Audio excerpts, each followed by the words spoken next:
So, somewhere in Zimbabwe this week, a man is standing outside a factory or a workshop in Willowville, and he says something that you have heard, I have heard, and I think majority of Zimbabweans have heard, and that is Varungu vanga varinani or Vachena vanga varinani. And by this, he refers to his bosses. He is simply saying that the white bosses were far much better than the black bosses. He will even give you justifications. He will tell you that when it was the white bosses, the salary always came on the 25th. It didn't come when the client paid. It came right on time every single month. And this is not the case with the black boss. He will even go further and tell you that his boss made sure to pay for his health insurance. He was covered so that when he got sick, he could be treated for free. He will even tell you that he had a pension and he would have peace of mind if he retired. Furthermore, he even had leave days and he could file for those without the boss making a very funny face. There were safety boots and there was tea at 10. There were buns. There were so many perks that he thinks he will be getting if his boss was white. But right now, because he is now under a black boss, he is not getting any of these. And when it came to being reprimanded, the white boss would have taken him into an office and spoken to him professionally. But with his black boss, he is shouted at. A grown man, he is shouted at in front of hundreds of other workers. I'm making this video because I've heard and I've seen a lot of Zimbabweans and Africans in general making this claim. White bosses were better than black bosses. So in this video, we are going to be examining if this is actually true. My name is Adeline and welcome to the Obsession. So let's get this out of the way. Majority of the claims that this imaginary man was actually making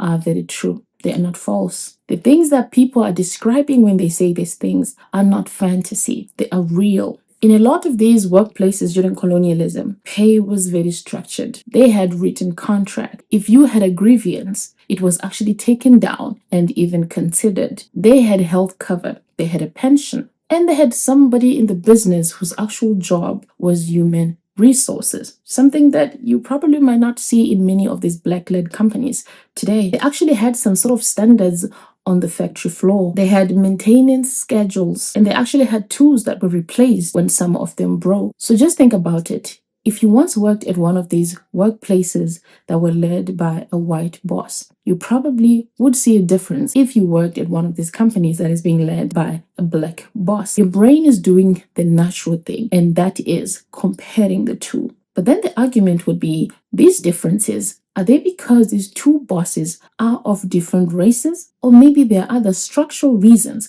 why it seems like your black boss seems to be much more cruel than your former white boss. But the problem here is when you picture a white boss, you actually picture a place. A mine, a textile factory, a tobacco floor, a really big commercial farm, a brewery, something really big. But when you picture a black boss, it's usually a hardware shop in Masasa with 9 employees, a logistics outfit with like 3 trucks, or a security company that doesn't even have a headquarters, or a little manufacturing operation in Granite Side that even has more debts than revenue. Do you see exactly what happened here? The two are not the same. Even in your own mind, when you picture a black boss, you are picturing him very differently. What you have just done is you've compared a multinational company to like a small shop in Masasa. Because even though you may have never thought about it, in your mind, you kind of understand that white-owned businesses have more capital than black-owned businesses.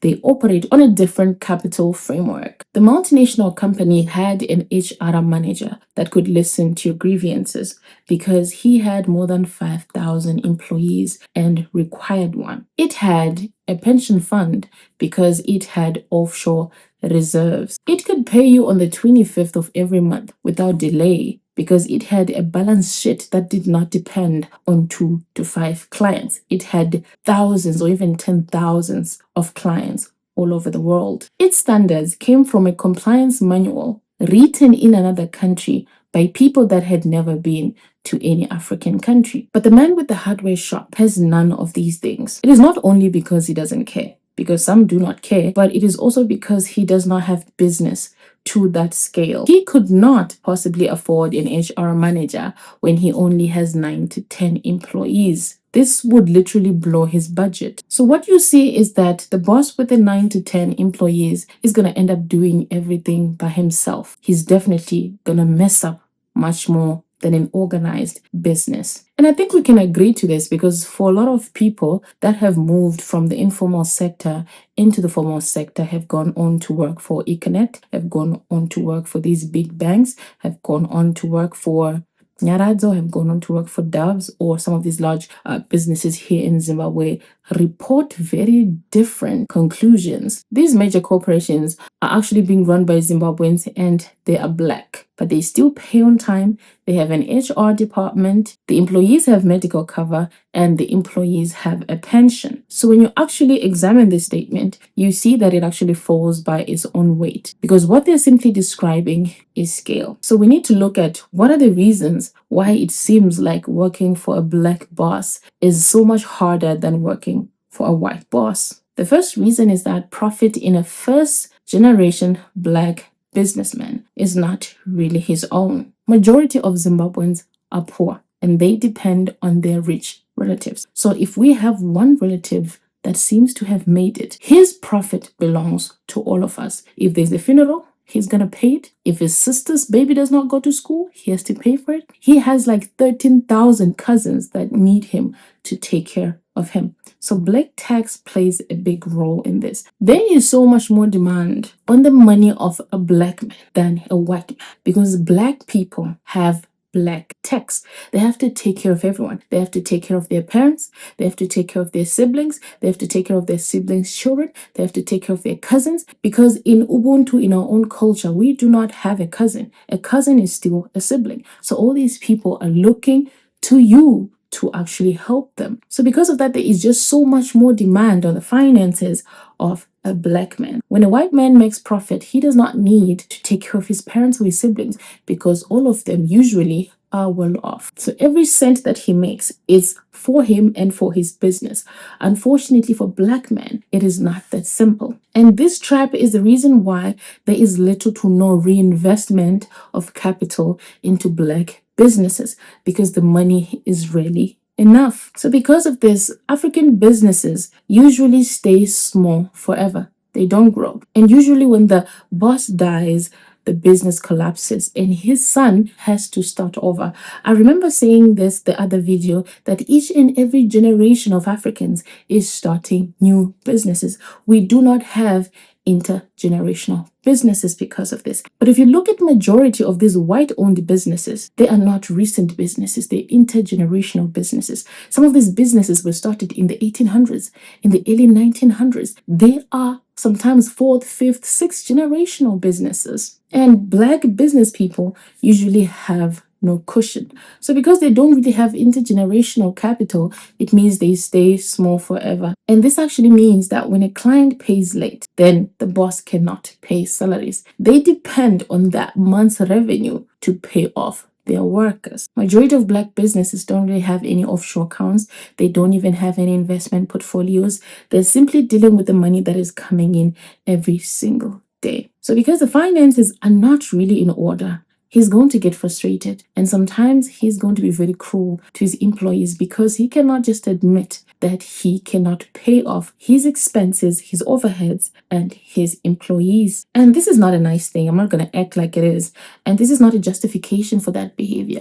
What I'm simply trying to say is you need to see behind the curtain. You need to understand why when you see a white business and you see a black business, there seems to be a significant difference. The other one has no cushion and the other one does have a cushion. The second reason I think is the fact that even the concept of capitalism and the concept of running a business is something that is foreign to us. It is something that was imposed to us. It is not something that developed organically for thousands of years. It is something that we inherited in a few generations. We are definitely not going to be good at that. The idea itself that an organization can be a legal person is Roman. We can even go on to talk about double entry. We can go on to talk about joint stock operations. We can go to talk about factories. We can talk about limited liability. We can talk about the concept of the production line. We can talk about the Department of Human Resources. We can talk about marketing. We can talk about procurement, all these other things, supply chain management. All these concepts are very foreign to us. Every piece of what we consider to be business today was tested,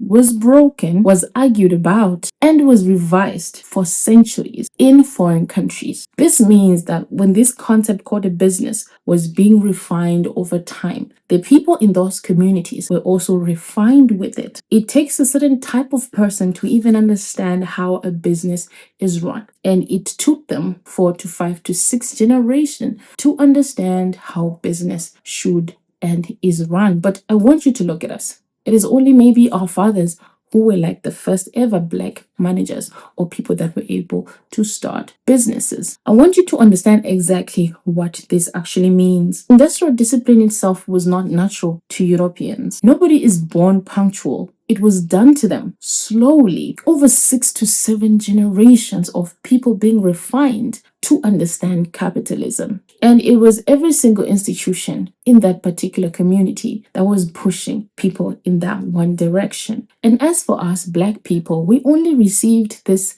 machine when it was already complete in the 1900s. Just think about what it would take for us to catch up. What we actually received was not the process, but it was the product, a fully assembled product. There was no instruction manual and there was no 6 centuries of adjustment. We never got that privilege. So a Black person that is running a business today in Africa has a lot of challenges, and majority of those are not just financial, but they're also psychological. Certain values, certain principles need to be mastered for someone to understand how to run a concept that is foreign to them. This model was handed to us in one generation, and somehow we are supposed to be good at. Then we grade ourselves against that system that they took 6 centuries to perfect, and we even give ourselves an F. And then we conclude that the problem somehow is with us. I think that is exactly what racists want us Black people to believe. So what is actually happening here is that we didn't fail the system. We got the system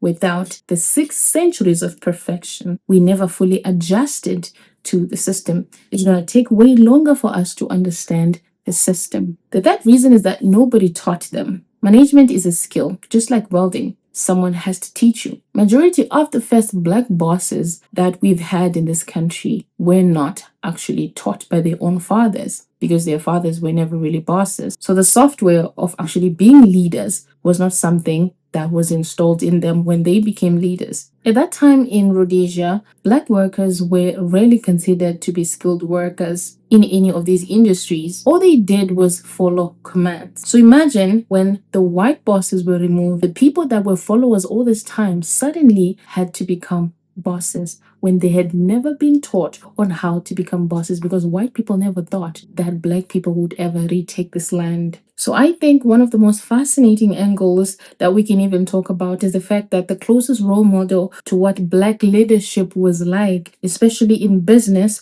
was the Black foreman that was under the white boss. And that man historically was even harder on the workers than the white boss. This is not because Black people are naturally much more cruel, but because his authority was not really his, it was borrowed. People that have borrowed authority always overstep and compensate by even becoming more arrogant and cruel. This authority could be taken away any day, so he had to stamp his feet and feel somewhat important. And I feel like this template got passed down.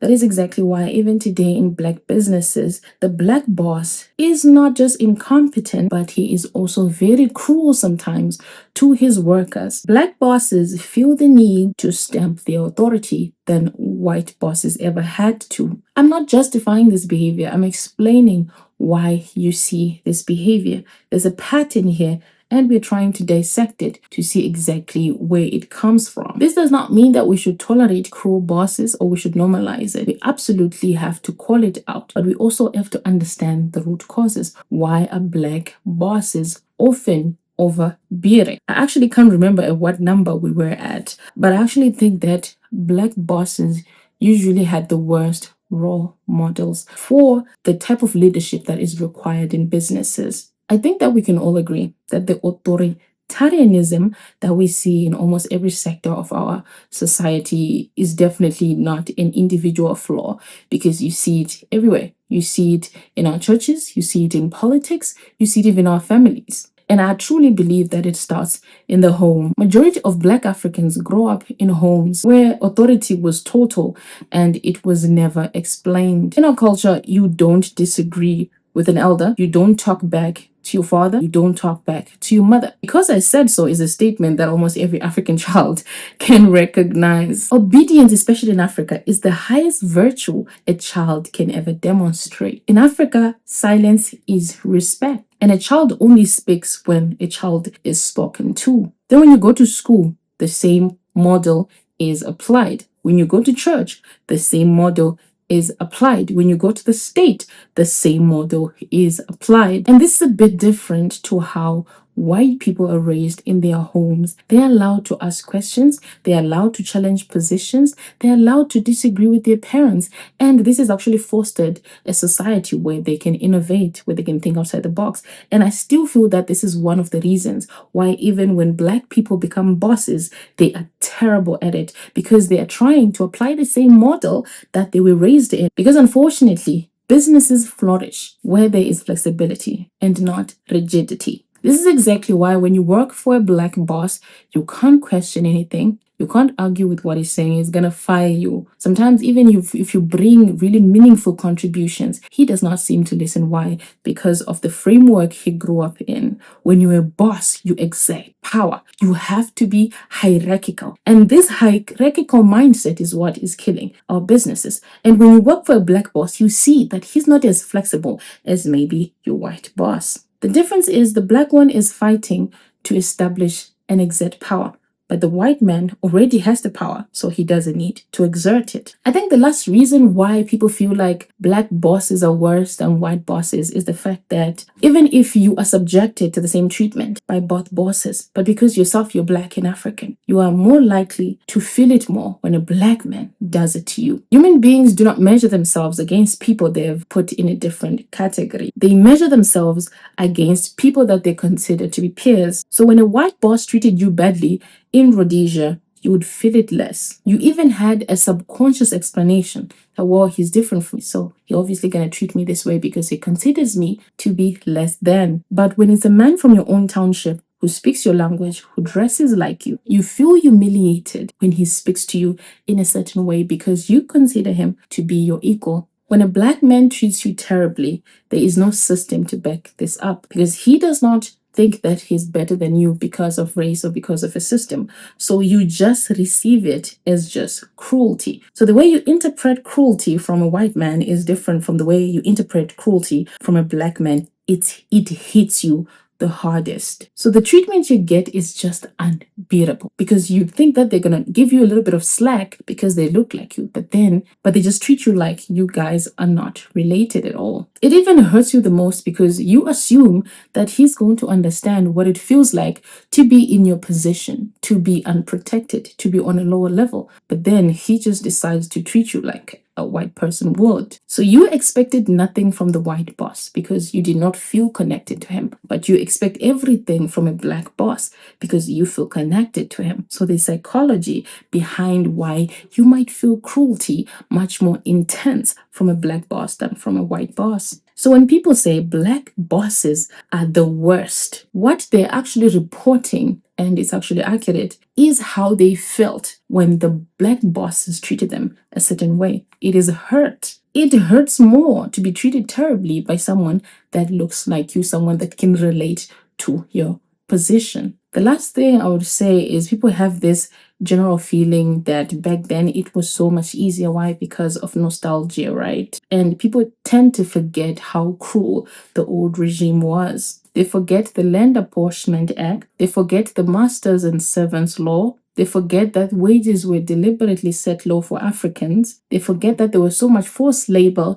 into the mines. They forget that they could not even be allowed to vote. It is easier to tell a half-baked story about what the past used to be like. Every single country in the world, including the US and the UK, have the same narrative. It used to be better back then, but people don't really want to analyze why it was so, and sometimes why it is not exactly like so. So the observation itself is very honest, but the conclusion is very wrong, and it's very expensive for us to keep looking backwards instead of trying to look forward. The reason why I'm saying this, because believing that your own people cannot lead is a very dangerous mindset to have. How do you progress from that? Accepting that yes, they mess up because they do not have the expertise, they do not have the frameworks, they do not have the upbringing, they do not have the education, they do not have the character that is required to run such institution. It's far much better when we establish that position, then we think about what can we do then